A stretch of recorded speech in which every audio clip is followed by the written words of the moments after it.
Welcome back to Billboard Latin Music Week and our next superstar conversation between Pharrell Williams and Rosalia. They are both in Miami where they're working together. Welcome Pharrell, welcome Rosalia. Thank you. Thank you. Thank you, thank you. So what can you tell us about what you've been doing? I don't know how much of this is top secret, so how much can you share? What can you tell us? I mean, we've been making music together and yeah, we've been just having fun while we make music, right? Lots of fun. Yeah. And we've been working on a few songs, some new we've been writing together, and yeah, it's been amazing. It's a pleasure to work with her because she not only knows what she wants, but you know, three things that really mean something to her. The first one is intention. Because everything that she does, you know, it has to really mean something to her. Yeah. You know, and so she wants to make sure that's always communicated. The second thing is commitment. Like, she wants to be committed to it. And anything that she does, she wants, you know, people to discern or feel that, like, she's really committed to going all the way. It's not just like an idea. Like, if the idea is there, you'd better be prepared for her to go all the way. And then the third thing is about conviction, which for her, it's, you know, she feels like, man, I want to be convinced, you know, because if I'm not convinced, then my audience is not going to be convinced. So for me, when I think about her and like the three pillars of what means something to her, it's always the intention, the commitment, and the conviction. I see that in you though. I see that you are like that. When you make music, I see that you have that too. You don't feel like that? I mean, I try, but you're like full on, and she's gonna sit there, you know. She's gonna, if she does vocals, you know, she's gonna do it like over and over again, or what we call comping, and she'll comp those vocals, you know, like if it takes 3 days, she's gonna go through line by line by line because she wants to make sure that you understand every syllable. You know, all of the intention, you know, it's true. She's committed in that process, right? But then thank God, he comes and says, so he gives me perspective and say, listen, it's great that you work a lot on something, but there's a point when where you cannot lose the essence, right? Yes. Or what really matters and the primary intention maybe? Yes. And it's so good when you're working with somebody that has an amazing point of view and that gives you another point of view and that gives you perspective. Because I think in a creative process it's really hard when you don't have other perspectives. Right. You know, and you're just focused on your own. And it's really better, I think, the result when there's different points of views that goes towards the same thing but from different angles, I think. Wow. Well, I mean, I'm feeling a little tortured here. I don't know if you're working on one song, on 2 songs, on 5 songs, on a video, on an album. Please put me out of my misery. We need details. What are you guys doing? I mean, I'm working on my next project, but Pharrell is really, really involved, and we are working on just making music, right? You never know. When you're making music, you don't really think. I mean, it can be an idea, it can be a concept, but sometimes you just do it. I learned that also, that you do it, that you just do it. Yeah. And later it's gonna be whatever it's gonna be. Yeah. I'm sometimes maybe a little bit more rational. Yeah. But it's fun to do it like that too, you know? Yeah. Like, it's more unpredictable, the result, I think, and it's amazing. It's another way to experiment, I think.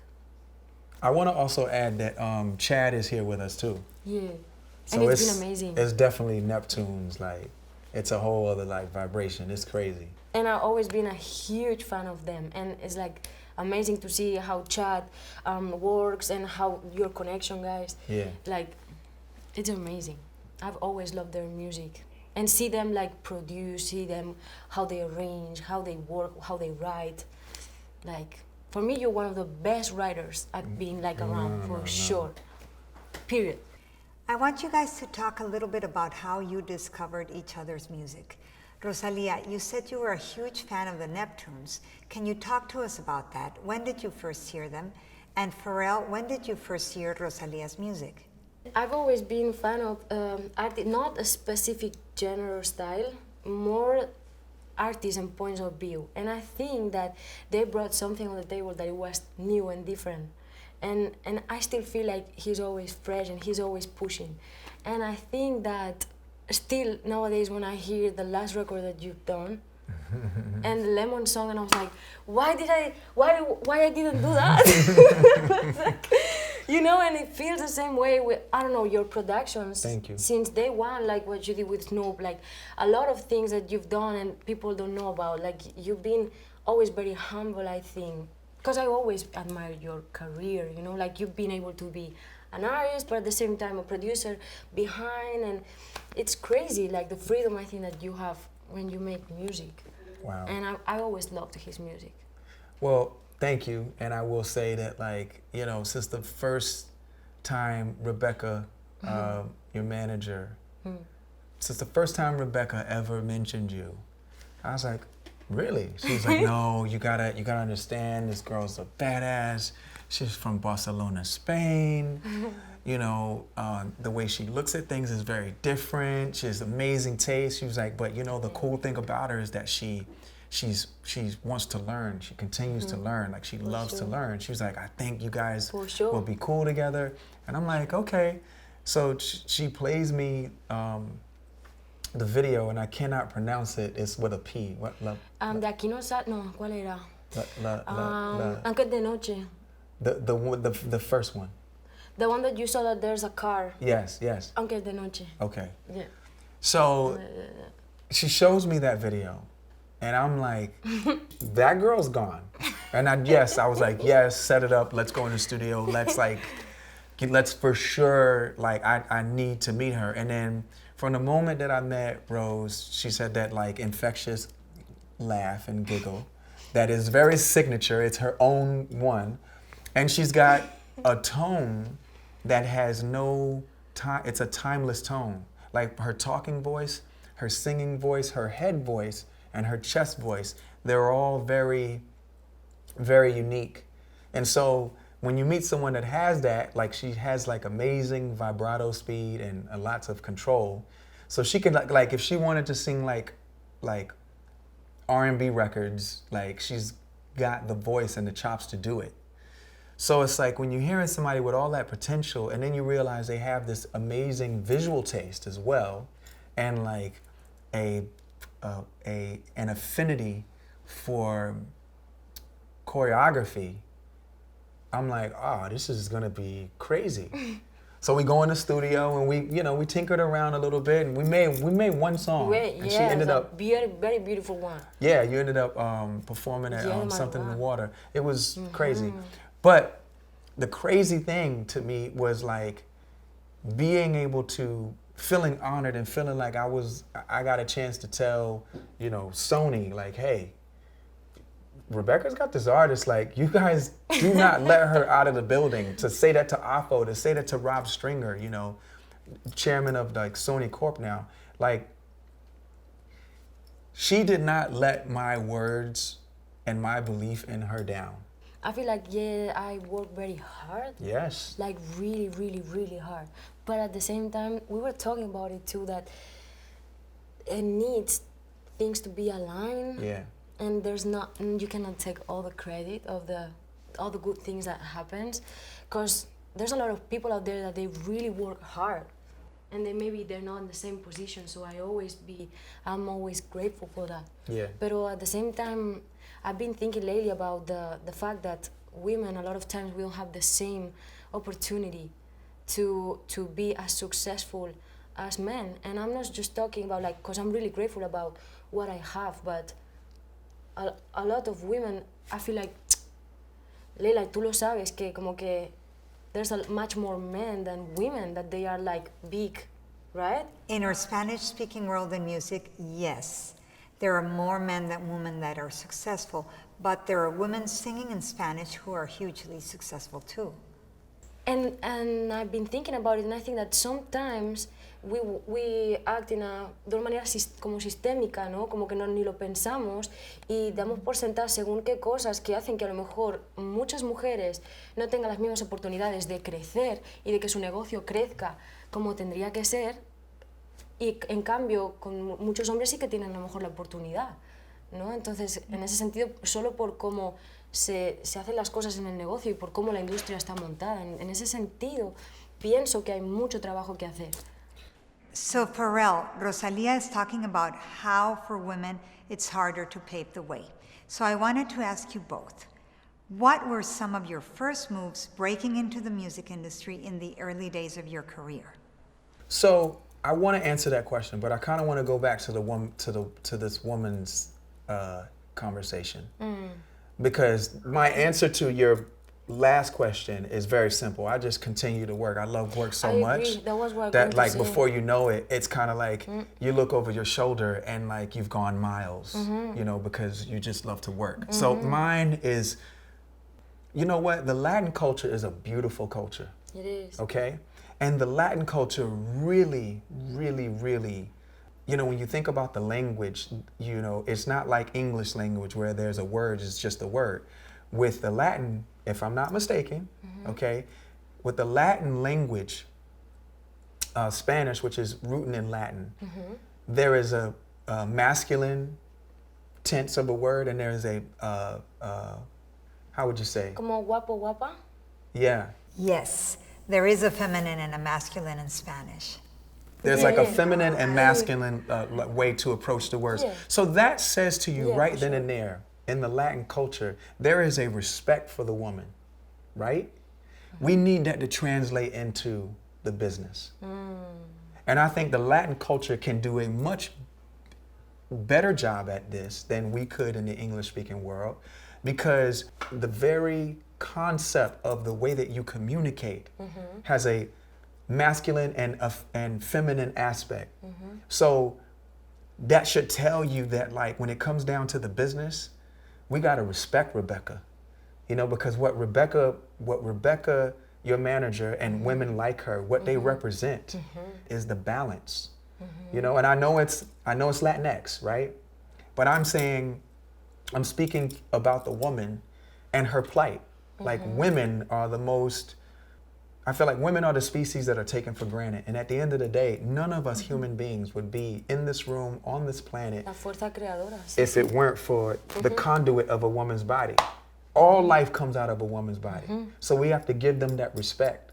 And the same thing for you. Like, Right. that's one of the things I loved about what I saw in that video. On the other side of that video was all of this. I couldn't tell you to the T, you know, exactly how it was gonna play out, but I knew your fearlessness in what it was that you did in that video and what you did in that song, and the way that you committed to the whole entire thing was like a very real thing. That needs to be protected, that needs to be supported, and it would just be awesome if all the Latin companies, you know, all the Spanish companies would lift their women, you know, whether it's the artists, because right now you see the artists, the female artists, you guys get lifted, but I don't know what it's like in the contracts. I don't know what it's like in the boardrooms. You know, I don't know what it's like on the board. But now is a time, now is an amazing opportunity for the Latin culture to lift the Latin woman, lift the Latina. That's the key. I think is what he's saying, like lift, like just give the opportunity, give the light. You know what I mean? Because I think it's harder when you're a woman and you see that other men, just because the numbers, for example, that could make those people have more. Es como una bola, es que al final, como si a lo mejor a ti no se te da una posición de igualdad, al final eso hace que no tengas los beneficios. Si no tienes los beneficios, eso hace que nunca estés en la misma posición. Entonces es como que el crecimiento se vuelve mucho más... es mucho más difícil, mucho más dificultoso. Y por ejemplo también siento que los hombres muchas veces no tienen que demostrar, se da por sentado que they own it. And I feel like women, most of the time, we're fighting to show that we own it. We're fighting to prove that we own it. We have to prove all the time, prove. No. It's already so clear, and it should be so clear for everybody. And by the way, and this is, to me, I'm making reference now specifically to the digital service providers. Yeah. Right? Yeah. So if you're on a song with people and you end up being featured, but you have a lot of real estate in the song, you're still getting your credit. You're still making your money, right? Just so the public understands. Right. But what she might not get, because she's a featured artist on the song, she might not get the benefit of being on that platform and that platform referencing her. But as you know, the Latin culture, it would be beautiful to watch them like go to these platforms and say, you need to change that algorithm, you know, because we need to lift our Latin women when they're in positions like this. So are women and Latin singers not getting the placement that they need in those algorithms? Have you experienced that, Rose? Lo que yo te diría es que creo que hay muchas veces en las que, por la forma en las que se hacen los negocios, no es fácil como recibir el beneficio del que él está hablando. Yo personalmente te puedo decir que me siento muy agradecida de todo lo que ha pasado en mi carrera, que yo trabajo muy duro, pero hay una parte en la que sé que aunque hay otras mujeres que trabajen muy duro, a lo mejor no se alinea de la misma forma para que tengan una posición así, pero creo que hay una cuestión que se hace una bola sin querer, de que si se prioriza según qué hombres, en una canción, pongamos un ejemplo, una canción, hipótesis, una canción en la que hay varios hombres y una mujer, ¿no? Y es una canción que es un remix, y en ese remix se le promete a la mujer que va a ser main artist, y la mujer tiene más tiempo en la canción que el resto de hombres participando. Pero luego hay artistas grandes que tienen muchos números y que por el algoritmo interesa que ellos estén como main artist y ella como featuring. Eso va a hacer que ellos tengan todo el beneficio mecánico, pero ella no lo tenga. Eso significa que se hace una bola en la que esa mujer va a tener mucha más dificultad de acabar teniendo los números que puedan tener esos hombres. So what first moves would you recommend to women who are starting in this career? I love this question. You're gonna get a great answer right now. I mean, honestly, it's hard to say something and be right about the answer, because I think that everybody has a different path, for sure. And I think that you really have to be connected with yourself to know which one is yours. And also, I think that in my case, really, really, really, really work hard. And as he was saying, because I think that I always say like go the way. And I think that just owning it, like really believing in yourself and really believing that this is how it has to be. And also I think that having the faith that you can kind of, tú puedes darle forma al futuro, depende de cómo tú pienses, depende de cómo tú actúes, tú vas a darle forma a lo que va a pasar en tu vida. Yo creo mucho en eso. Entonces, si de verdad tienes convicción, and if you really don't doubt, or if there's a little moment that you doubt, but then you do like, come on, let's go. And then you just go. I think that those things has been really important for me, you know? So here you heard the first moves, the conviction, working hard, staying the course. Rose, I'm going to ask something really specific that I love to ask, and I'm going to ask both of you. What do you spend too much money on? Okay, that's a good question. I spend most of my money, for example, in my project, because my first record, Los Angeles, I was touring with that record, right? And it was my first one. All the money that I've done with that tour, that it was a Spanish tour, like every weekend I was doing one show, I spent it all in choreography. All in choreography for the next project. And I was like, and we were all like, really? My mom and my sister, they were like, Rosalie, are you sure? Like, is this a good idea? You know, like, I've never danced, like, on stage, like, formation. I never did that. And they were like, really? And I was like, yeah, I feel it in my heart. I have to do this, I have to do this. So I spent my money like that. Instead of buying not a house, of course, but instead of buying something like that, or a car, or jewelry, no. I spend it in my project, in that. How about you, Pharrell?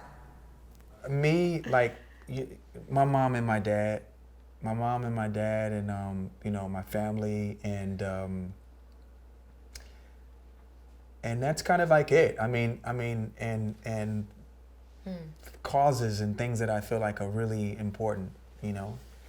Like I feel like you got to do those things, man. Like you have to tithe, you know, like you got to give back. You got to give back to that which has been given to you.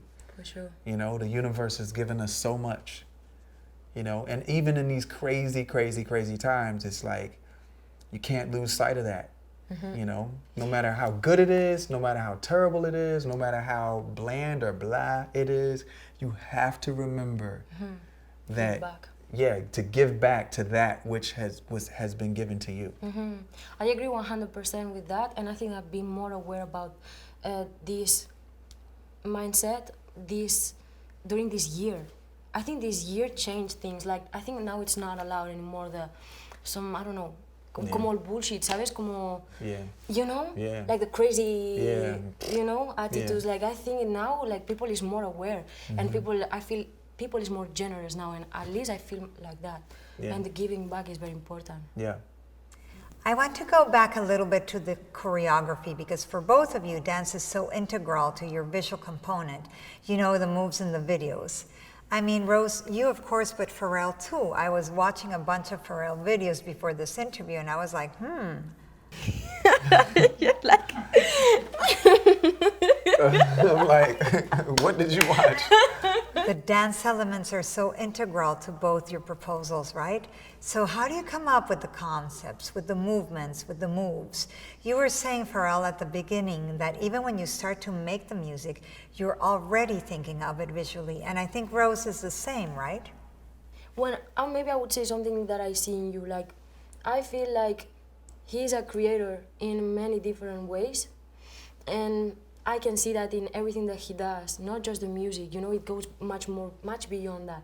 And I think that for me, I feel like everything is kind of connected. Sometimes a word is a trigger to write something, but sometimes a word is a trigger for design of clothes. Sometimes, you know, like when I see you, like there's an image that maybe triggers something in you, and then you produce different, and then I don't know, like I feel like everything is connected, and when you are aligned and connected with that everything is talking to everything. It almost feels like when creating is a conversation. That's why I think in itself, but also it's so hard to create by yourself. You need people, I think, around, so you can keep with a conversation, even just by myself, with David, first of all, the engineer that I work with always.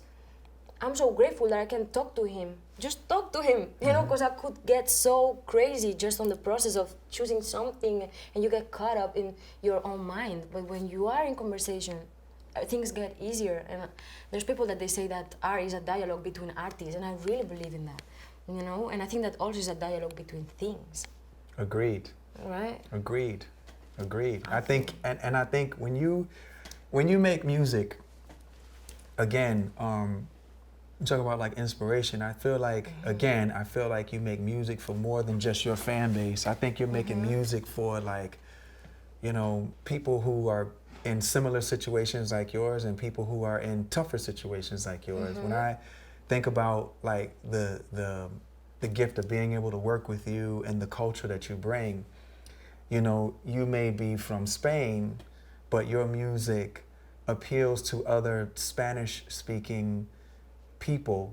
I think it would be great to try to find more clarity on las terminologías, ¿no? De cuando la gente dice artista latino, no latino. Yo siento que ahora mismo es un debate que está en la mesa y que creo que sería bien interesante como poner como claridad en ese sentido. ¿Tú qué propones? O sea, me refiero, por ejemplo, yo cuando intento como pues verlo más claro, pienso, a ver, yo soy de Barcelona y la música que he estudiado es flamenca sobre todo y es en español, pero también he estudiado mucha música que viene de Latinoamérica y que está hecha en español. Por eso, además también he escuchado mucha música americana en inglés, pero sobre todo mucha música en español. Entonces la música que yo hago es en español y pienso, entonces por eso es que muchas veces se me engloba como artista latina y porque el español proviene del latín, right? Pero No sé, claro, no es lo mismo eso que latinoamericana. A mí veo muchas veces eso se cuestiona cuando muchas otras veces hombres no se les cuestiona, que han tenido mucho éxito y han estado ahí muchas veces, nunca se les ha cuestionado, pero maybe es porque ese debate cae de golpe sobre mí, pero digo, ostras, maybe cae sobre mí y otras personas y es porque está sobre la mesa y hay algo que es importante clarificar y que hay que tener conocimiento y que estaría muy bien maybe cambiar algo en ese sentido, en cuanto a cómo se hacen estas categorías, etcétera, ¿no? Para Billboard, música latina es música en español. Tú eres una artista española, no eres latinoamericana, pero tu música la llamamos latina porque es en español. Y sí, el debate de si los artistas españoles hacían o no música latina es algo que nunca escuché alrededor de los artistas masculinos. Solo lo empecé a escuchar ahora con las mujeres. Claro, como que es curioso, ¿no? Pero sobre todo pienso que a lo mejor hay un debate que está o sea, hay una conversación necesaria, a lo mejor por debajo de todo esto. Que yo celebro muchísimo el éxito de compañeros siempre, pero me refiero a que a lo mejor sí, hay alguna forma de no sé, de hacerlo diferente. Es porque latino al final incluye muchas cosas, podemos hablar del idioma o de la cultura, ¿no? Entonces como que no es lo mismo y cuando se dice artista latino quizás no está reflejando a lo mejor de la mejor manera posible algo, no sé, es una... Es interesante porque la música latina se le llama latina en Estados Unidos, en nuestros países no. Claro, exacto. Es que al final es más fácil así, ¿no? Sí, sí, sí. And thank you to both. Gracias. Thank you. Thank you, thank you. Thank you. Thanks for Thank you, having me. thank you. And thank you. Yeah. This has been great. Thank you, Farrell. Thank you. Thank you.